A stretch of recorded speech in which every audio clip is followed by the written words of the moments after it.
Hello, this is Bill Colodzi. Welcome to a Modern Masters 2017 draft. We're starting off with some interesting choices here. Basically, it's between Arachnus Spinner, which can provide some card advantage, a huge body, Soul Manipulation, a lot of card advantage in this, and Wing Splicer. These are all uncommons. Summoning Trap could be good if you get a couple sweet bombs, but you're not going to rely on that, and this goes pretty late. Of these, I like the style of Soul Manipulation the best. It's foil, and yeah, pretty good value there. Haven't really started a spider deck, but blue-black is also kind of just a stronger deck a lot of the time. Wow, so here we have Arcane Sanctum, Seaside Citadel, and a Boros Reckoner. It looks like a foil is... no, foil's not missing. They took a common. I'm not sure if that's a great sign for us, but I think after taking Soul Manipulation, we do well by taking Arcane Sanctum in this pack and passing on the rest of this nonsense. Mainly the two cards I'm looking at are Boros Reckoner, abandoning our first pick, and Wing Splicer, which is always going to be good, but the tri-lands are enough better than the dual lands that you kind of want to pick those up when you can. Let's see, and given that first tri-land pick, Tower Gargoyle looks great. The stats on this are just so good for the format. It comes down early, it does a lot of damage, and it's flying, so hard to argue with that when nothing else really comes close in that pack. So it looks like we're going towards some kind of Esper control deck, which is fine by me. Maybe we can pick up some kind of bomb in that color, or these colors, like Obsidat, or I'd even splash something like, Compulsive Research, splash something like Simic Sky Swallower. Those are kind of the best high-end for the deck. But here, Compulsive Research, yeah, you don't always get access to this type of thing, and it's so good to be able to select and, get some more cards in your hand. Alright, the first Arachnus Web for that kind of thing, and Abyssal Spectre. So another 4-drop flyer that can accumulate a lot of advantage over a long game. So I'm going to take the Spectre here, and not really passing up on much. A couple Selesnya cards. Grasp of Phantoms is good too. But let's get a threat that attacks on multiple fronts. Okay, so Orzhov Guildgate versus a few other cards. The Agent is fine, but it's pretty slow. Grasp, again, is pretty good, but the Guildgate is going to be better at this stage to make sure we can meet our 3-color mana requirements. Let's see who else is in this draft. We are passing to M4N4. Sounds like a droid. Stroophy, K-Cards, Sin, Coker, Gwar, 666, and Mikaru. Anyway, now we get past Aethertoe, Ghostly Flicker, Dimir Guildgate. Always want to have one Ghostly Flicker in the deck. There's a lot of creatures that get better with this effect. We don't really have them now, but at the very least it protects from removal, and you can make it cheaper by flickering a land. So if you have 2 things to do on your opponent's turn, that can help save you a mana. And here's something good to do with it. Grixis Slave Driver. The format is definitely slow enough to warrant playing a bulky 6-drop like this, especially when it has a lot of value, if you can cheat it into the graveyard or something like that. Gideon's Lawkeeper. Fragile but effective at shutting down opposing bombs and whatnot, so I'll take that here. Passing another Orzhov Guildgate. Night Terrors, Gnawing Zombie, and Sylvan Ranger. The Ranger's back. I like it best of all the cards in this pack, and if we do go green, it's going to be a solid one to have in the deck. Not that we're set up to go green quite yet, but it's easy enough to get into a 4-color deck. Vampire Aristocrat has a lot of value. Wingcrafter, probably the best thing out of this unexciting pack. And we round it out with a bunch of white cards getting passed to us. Here I like the Skyfisher, yeah, just as another way to attack our opponents. And if we get enough value creatures to bounce with it, it gets a lot better. Rootborn Defenses, since we're not red, and hopefully we can put person to our left or Mana Screw here into red, so we don't have to worry about that. Alright, we've got 2 Populate cards in the sideboard. Not sure what that means, but we can keep an eye on it. Populate our zombie token from the Slave Driver. Not even sure what this must be from Alara block, since Grixis. Ooh, Restoration Angel. Good deal. There's also Dinrova Horror, which is a nice one. But I'll pass that on for the Restoration Angel. It's just so much more efficient at doing what it does. The Flash, it's like an easier to cast Gargoyle with Flash. And the Gargoyle is weak against some incidental artifact removal in the set. And not much else to mention in this pack, so we'll take the Angel. Oh wow, 2 premium uncommons, Vithian Stinger, which you'd always play, and Mistmeadow Witch. And for us, it's going to be the Mistmeadow Witch. Hopefully we can find something to keep bouncing with it. Like a, well, there are better splicers than the Sensor Splicer. We take here Augur of Bolas. Doesn't work with too many cards we have. Three things right now. So maybe the Talon Trooper is it. We're kind of leaning towards just a flyer beatdown deck. With card advantage, of course. Past in Flames. Oh boy. And Grasp of Phantoms. This card gets good. We are not in red, though. Not in red yet. And there's not anything else here. I mean, Grasp of Phantoms. I'm going to take the Past in Flames in case we do end up in Grixis somehow. Or just 5-color. You can splash this card. I mean, it's only good in the late game anyway. And it just takes 1 or 2 good cards to flash back to make it worth it.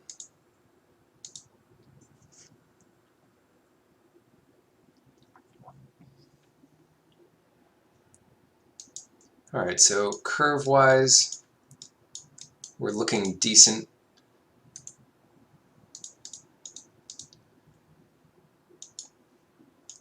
What's the hold up here?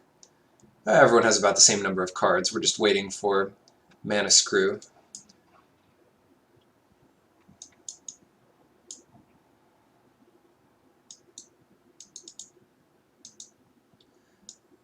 Alright, Orzhov Signet and another Tower Gargoyle. So unlikely that we can wield a Signet, but if we do, that'll help cast this Gargoyle on time. On time, more of the time.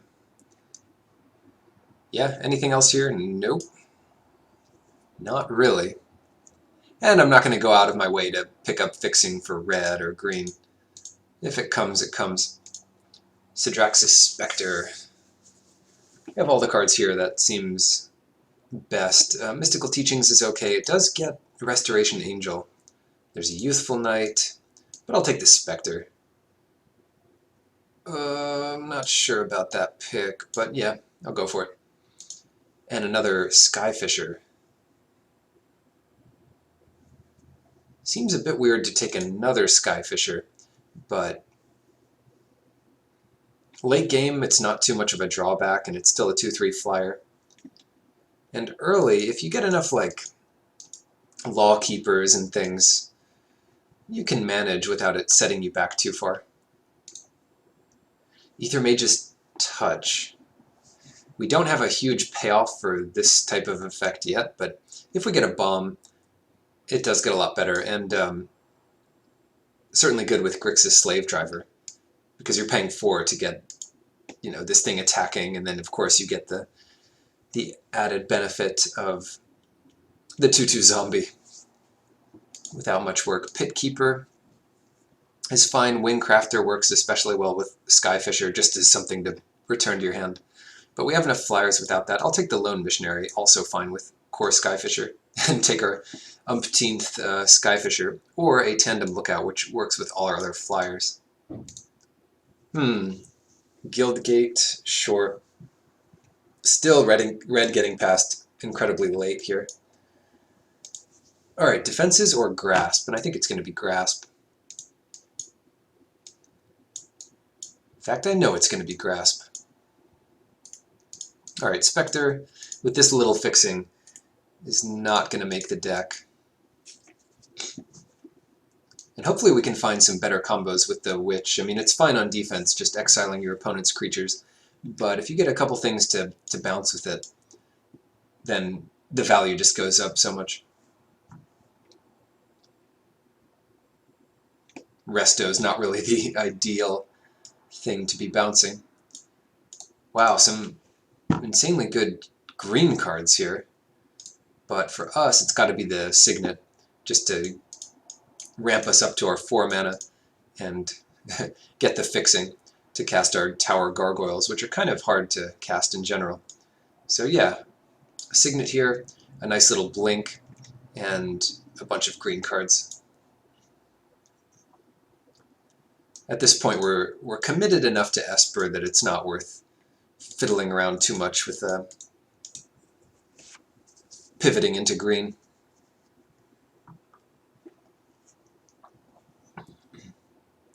Yeah, that's how draft goes. Just the plight of opening the wrong thing at the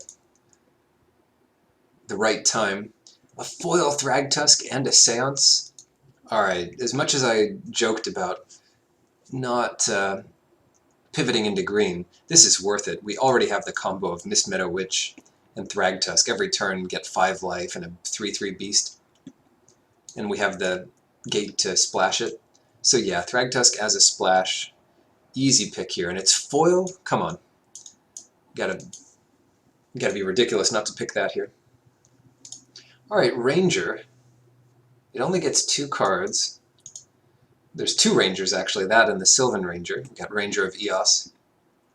Guy's Anthem, not going to be the pick. We've got another Skyfisher, but I'll take the Ranger here. Not positive that's going to make the cut, but it's possible. Agony Warp, so we can survive and try to get this madness going. Yeah, of all the 4-drops, the first cut would be maybe the Jailbreaker. And, ooh, that's another way to get Thragtusk, this Aethermage's Touch. Rangers could be a cut, if we only have these 2 1-drops. It's just so bad as a 3/2 that does nothing. And not looking at the lands for now. This is 22 with a Signet.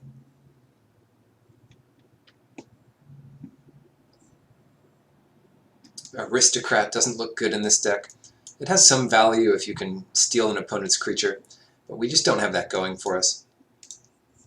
Orzhov Signet, another good way to get up to Tower Gargoyle mana. And Seance, an old favorite, but time is come and gone for that. Getting a Thragtusk back, I mean, it does protect itself from like ghostly flickering the creature you get back, because it doesn't get the creature back, it gets a token of it. Anyway, yeah, that was for a different draft, so we'll take the Orzhov Signet here, because it is so good, it does work so well with what we have. Another piece of fixing for our Thragtusk, the Simic Guildgate. Happy enough picking that up here, even if our only green card is Thragtusk. We still want to be able to cast it. Soul Warden, okay. I'm going to pick that here because it makes Ranger of Eos a real card.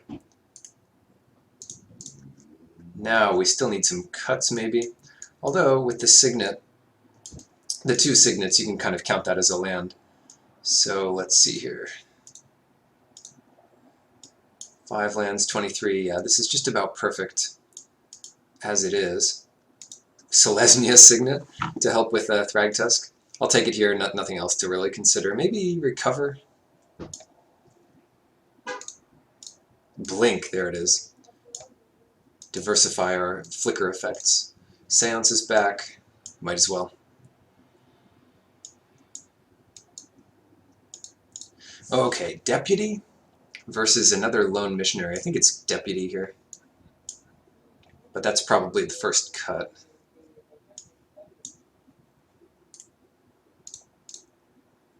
Deck's starting to look alright. Don't need Grasp, maybe. Wingcrafter, pretty good with Thragtusk. And Tandem Lookout, for that matter.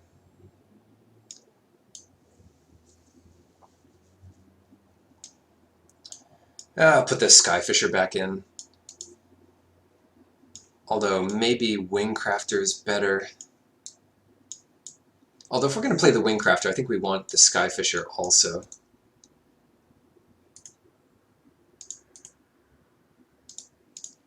So what are we doing with this deck? Alright, we're definitely not playing red. Green splashing for Sylvan Ranger isn't that good.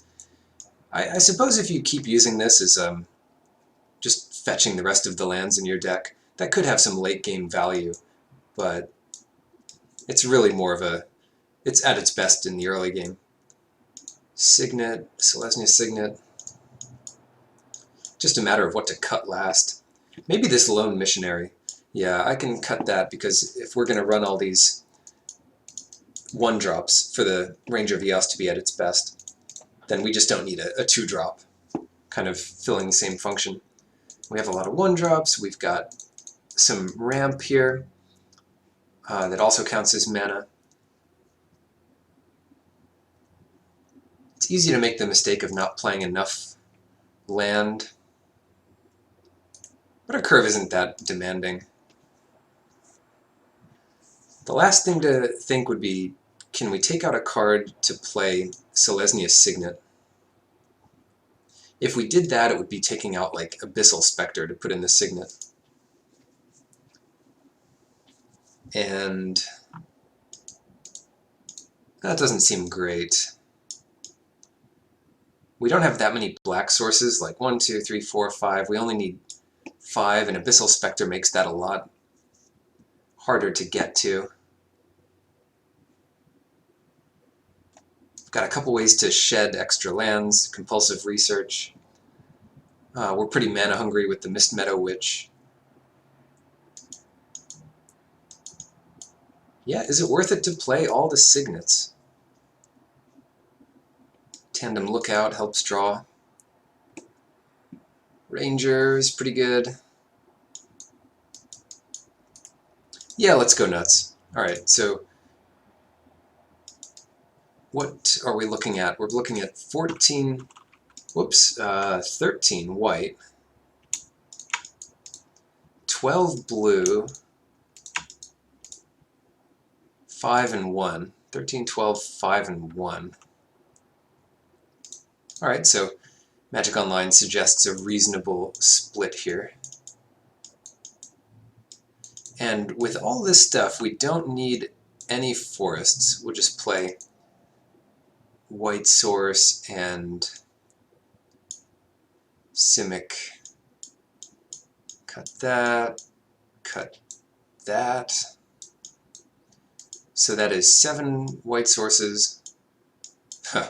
All the Signets add white too. So we've got all these white sources, 10 white sources. 10, 9. 6 for the 5 white or black cards. 10, 9, 6, and then plenty of green, of course. Well, not actually that much, but I think that should be enough for the 1 Thragtusk that we can cast off of, what is it? The Ether Mage's Touch. So what would be the last consideration? We could go down 1 Plains, because we have so much of that, and maybe put in an island, but we also had a lot of blue sources. Could add a black, but I think this is going to be fine without it. Alright. If the mana is not perfect, it would be hard to know, and I think it's pretty good, so I'm not unhappy with this mana base. And leaving Seance out this time, we don't have a really good way of taking advantage of it, because mainly we'd just be putting in a Tower Gargoyle that can only block for a turn and doesn't have any offense.